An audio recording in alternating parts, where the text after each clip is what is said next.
গণমাধ্যমের আমার প্রিয় সহকর্মী বৃন্দ, আসসালামু আলাইকুম। আমি সহ আমার কমিশনের মাননীয় কমিশনার বৃন্দ বিগত 2.5 বছর বিভিন্ন উপলক্ষে আপনাদের সাথে একত্রিত হয়েছিলাম। বিভিন্ন উপলক্ষে আমরা মত বিনিময় করেছি। আমাদের বিভিন্ন কাজে আপনারা অত্যন্ত আন্তরিকভাবে সকল সময়ে আমাদেরকে সহায়তা করেছেন, যা আমাদেরকে সত্যিই কৃতজ্ঞ ও বিমুগ্ধ করেছিল। আজকে আমাদের বিদায় লগ্নে আপনারা জানেন দেশে একটা বড় ধরনের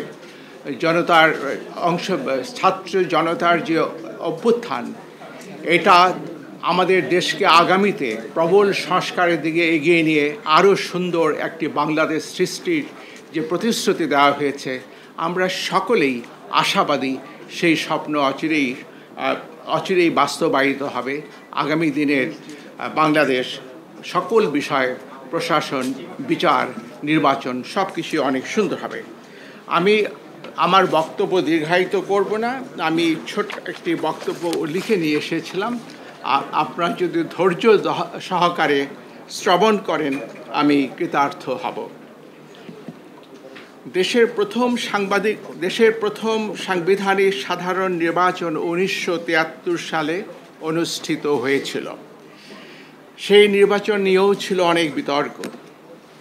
1979 ও 1987 সালের সাধারণ নির্বাচন সামরিক শাসনামলে হয়েছে। ফলাফল নিয়েছিল বিতর্ক। 1991 নির্বাচন সম্মত রাজনৈতিক রূপরেখার ভিত্তিতে একটি তত্ত্বাবধায়ক সরকারের অধীনে হয়েছিল। 1996 ও 1901 সালের নির্বাচন সাংবিধানিক নির্দলীয় তত্ত্বাবধায়ক সরকারের অধীনে সূক্ষ্ম বা স্থূল কারচুপির সীমিত সমালোচনা সত্ত্বেও সার্বিকভাবে সুন্দর ও গ্রহণযোগ্য হয়েছিল। 2008 সালের নির্বাচন সেনা সমর্থিত নির্দলীয় তত্ত্বাবধায়ক সরকারের অধীনে অনুষ্ঠিত হয়েছে। সেই নির্বাচনে বিএনপি মাত্র 27টি এবং আওয়ামী লীগ 230টি আসন পেয়েছিল। নির্বাচন বিতর্কের ঊর্ধ্বে ছিল না। নিরাপদ প্রস্থান বা সেফ এক্সিট বিষয়ে বিএনপি এবং আওয়ামী লীগের সাথে সেনা সমর্থিত অসামরিক তত্ত্বাবধায়ক সরকারের দর কষাকষির বিষয়টি প্রকাশ্য ছিল। সেই প্রশ্নে বিএনপি এবং আওয়ামী লীগের অবস্থানও গোপন ছিল না। 2014, 2018 এবং 2024 সালে নির্বাচন সংবিধান মতে দলীয় সরকারের অধীনে হয়েছে। 2014 সালে নির্বাচনে বিএনপি সহ অনেক দলই অংশগ্রহণ করেনি। ফলে সেই নির্বাচনও 2024 সালের অনুরূপ অন্তর্ভুক্তিমূলক তথা ইনক্লুসিভ ছিল না।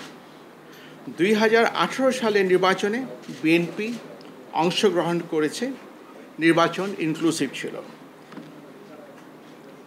বিএনপি আসন পেয়েছিল মাত্র 6টি, পক্ষান্তরে আওয়ামী লীগ পেয়েছিল 258টি। মন্তব্য নিষ্প্রয়োজন। 2024 সালের 7 জানুয়ারি দ্বাদশ জাতীয় সংসদ নির্বাচন হয়েছে বর্তমান নির্বাচন কমিশনের অধীনে বা ব্যবস্থাপনায়। 44টি নিবন্ধিত দলের মধ্যে 28টি দল নির্বাচনে অংশগ্রহণ করলে প্রধানতম বিরোধী দল বিএনপি ও সমমনা দলগুলো নির্বাচনে অংশগ্রহণ করেনি। নির্বাচন সেই অর্থে অন্তর্ভুক্তিমূলক হয়নি। কমিশন বিএনপি সহ সমমনা দলগুলোকে নির্বাচনে অংশগ্রহণের জন্য একাধিকবার আন্তরিকভাবে আহ্বান করা সত্ত্বেও তারা নির্বাচনে অংশগ্রহণ করেননি। নির্বাচনে অংশগ্রহণ করা বা না করার বিষয়টি একটি রাজনৈতিক দলের নিজস্ব বিষয়। নির্বাচন স্থগিত বা বাতিল করে দেওয়ার মতো কোনো সাংবিধানিক ভিত্তি ছিল না। সেই কারণে অনেকেই কমিশনকে দোষারোপ করছেন। নির্বাচন কখন, কী কারণে, কতদিনের জন্য স্থগিত করা যাবে তাও সংবিধানে সুস্পষ্টভাবে উল্লেখ করা আছে। অতীতে কখনোই কোনো নির্বাচন বাতিল করে দিয়ে কোনো কমিশন পদত্যাগ করেননি। সম্প্রতি ভেঙে দেওয়া সংসদের 299টি আসনে নির্বাচন প্রার্থীদের মধ্যে ব্যক্তিকেন্দ্রিক প্রতিযোগিতার মাধ্যমে হয়েছে, দলের মধ্যে নয়। 299টি আসনে 1969 জন প্রার্থী প্রতিদ্বন্দ্বিতা করেছেন। নির্বাচন নিষ্পন্ন করা অতিশয় কঠিন একটি কর্মযজ্ঞ। নির্বাচন গ্রহণযোগ্য না হওয়ার সকল দোষ ও দায়-দায়িত্ব সকল সময় কেবল নির্বাচন কমিশনের উপর এককভাবে আরোপ করা হয়ে থাকে। একটি কমিশন না হয় অসৎ বা পক্ষপাতদুষ্ট হতে পারে, কিন্তু সকল সময় সকল কমিশনই অসৎ বা পক্ষপাতদুষ্ট হতে পারে না। কমিশন বিভিন্ন কারণে নির্ভেজাল গ্রহণযোগ্য নির্বাচন করতে অক্ষম বা অসমর্থ হতে পারে। বিদ্যমান ব্যবস্থা আমাদের বিশ্বাস কেবল কমিশনের পুনর্বিন্যাসের মাধ্যমে অবাধ, নিরপেক্ষ, কালো টাকা ও পেশিশক্তি বিবর্জিত এবং প্রশাসন ও পুলিশের প্রভাবমুক্ত নির্বাচন নিশ্চিত করা যাবে না। নির্বাচন পদ্ধতিতে দুর্ভেদ্য মৌলিক সংস্কার প্রয়োজন হবে। রাজনৈতিক সংস্কৃতি ও আচরণে এবং বিশেষত প্রার্থীদের আচরণে পরিবর্তন অবশ্যই প্রয়োজন হবে। 1973 থেকে হওয়া অতীতের অন্যান্য সকল নির্বাচন ছাড়াও 2008, 2014 এবং 2018 সালের নির্বাচনের বিতর্কিত সন্দিগ্ধ বিষয়গুলো বিবেচনায় নিয়ে কমিশন পরবর্তী সকল নির্বাচনগুলো সতর্কতার সাথে আয়োজনের চেষ্টা করেছে।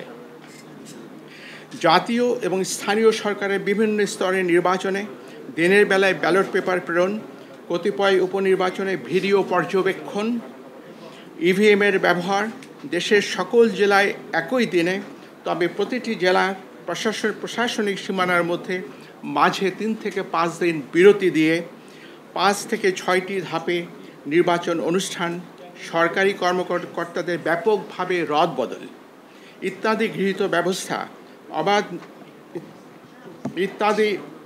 গৃহীত ব্যবস্থা নির্বাচন অবাধ, নিরপেক্ষ ও সুশৃঙ্খল করতে অনেকটাই সহায়ক হয়েছিল। নির্বাচন মূলত একদলীয় হওয়ার কারণে কারচুপি বা সরকারিভাবে প্রভাবিত করার প্রয়োজন ছিল না। আমি স্পষ্ট করে বলছি, নির্বাচন যেহেতু একদলীয় ছিল, কাজে এই নির্বাচনকে সরকারিভাবে প্রভাবিত করার কোনো আবশ্যকতাও কার্যত ছিল না। নির্বাচন দলের ভেতরেই হয়েছে, মধ্যে হয়নি, উইদিন হয়েছে, বিটুইন হয়নি। কমিশন দায়িত্ব গ্রহণের পর থেকে 2 বছর সময়ে ইউনিয়ন পরিষদের 992টি, উপজেলা পরিষদের 496টি, জেলা পরিষদের 71টি, পৌরসভার 90টি এবং সিটি কর্পোরেশনের 16টি নির্বাচন করেছে। নির্বাচনগুলোর সততা, সিদ্ধতা, নিরপেক্ষতা, অবাধ হওয়া নিয়ে অতীতের ন্যায় ব্যাপক বিতর্ক বা সমালোচনা হয়নি।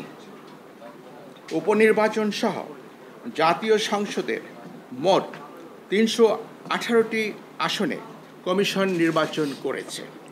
দলীয়ভাবে ইনক্লুসিভ না হওয়ার কারণে নির্বাচন বিতর্কিত হয়েছে, এটি সঠিক এবং যৌক্তিক।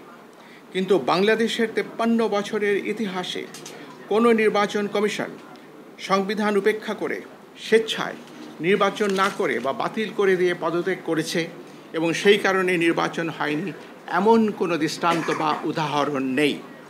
সরকার বারবার বলেছেন ব্যাপক সংস্কারের মাধ্যমে নির্বাচন ব্যবস্থাকে ঢেলে সাজাতে হবে। আমি আরেকবার উচ্চারণ করে বলেছি, সরকার বারবার বলছেন ব্যাপক সংস্কারের মাধ্যমে নির্বাচন ব্যবস্থাকে ঢেলে সাজাতে হবে। নির্বাচন বারংবার ব্যর্থ হওয়ার প্রকৃত সত্য কারণ এই কথাটির মধ্যেই নিহিত। কমিশনের সদস্যরা সংবিধান মেনে দায়িত্ব পালন করে থাকেন। আমাদের কর্মকালে আমরা গণমাধ্যম, প্রশাসন, আইনশৃঙ্খলা রক্ষাকারী বাহিনী, সশস্ত্র বাহিনী সহ আবশ্যক সকলের আন্তরিক সহযোগিতা পেয়েছি। আমি আজ বিদায় লগ্নে কৃতজ্ঞ চিত্তে সেটি স্মরণ করছি। বর্তমান অতীত থেকে আহরিত অভিজ্ঞতা, জ্ঞান ও উপলব্ধি থেকে ভবিষ্যতের জন্য কিছু প্রস্তাবনা সরকারের সদয় বিবেচনার জন্য রেখে যাওয়া আমরা আমাদের কর্তব্য মনে করছি। বাংলাদেশের জনগোষ্ঠীর সমরূপতা হোমোজিনিটি কারণে সংখ্যানুপাতিক প্রতিনিধিত্বমূলক নির্বাচনের জন্য বাংলাদেশ আদর্শ ক্ষেত্র হতে পারে। সেই সাথে নির্বাচন 4 বা 8টি পর্বে, প্রতিটি পর্বের মাঝে 3 থেকে 5 দিনের বিরতি রেখে অনুষ্ঠান করা ব্যবস্থাপনার দিক থেকে সহজ ও সহায়ক হতে পারে। আমাদের প্রবর্তিত অনলাইনে নমিনেশন দাখিল অব্যাহত রেখে নির্বাচন প্রক্রিয়ায় প্রযুক্তির ব্যবহার অপটিমাইজ করতে পারলে আমাদের ধারণায় এটি ভবিষ্যতের জন্য উত্তম হবে। অধিকন্তু প্রতিটি সাধারণ নির্বাচন নির্দলীয় তত্ত্বাবধায়ক সরকারের অধীনে অনুষ্ঠিত হলে উদ্দেশ্য অর্জন আরও সুনিশ্চিত হতে পারে। পরিশেষে আপনাদের অবহিত করতে চাই, আমি সহ মাননীয় কমিশনারগণ দেশের পরিবর্তিত বিরাজিত অবস্থায় পদত্যাগ করতে মনস্থির করেছি। আমরা অদ্যই পদত্যাগপত্র মহামান্য রাষ্ট্রপতির সমীপে উপস্থাপনের নিমিত্ত কমিশনের সচিব মহোদয়ের হাতে দেব। দুজন সদস্য এখানে উপস্থিত নাই, তারাও কি পদত্যাগ করছেন? না,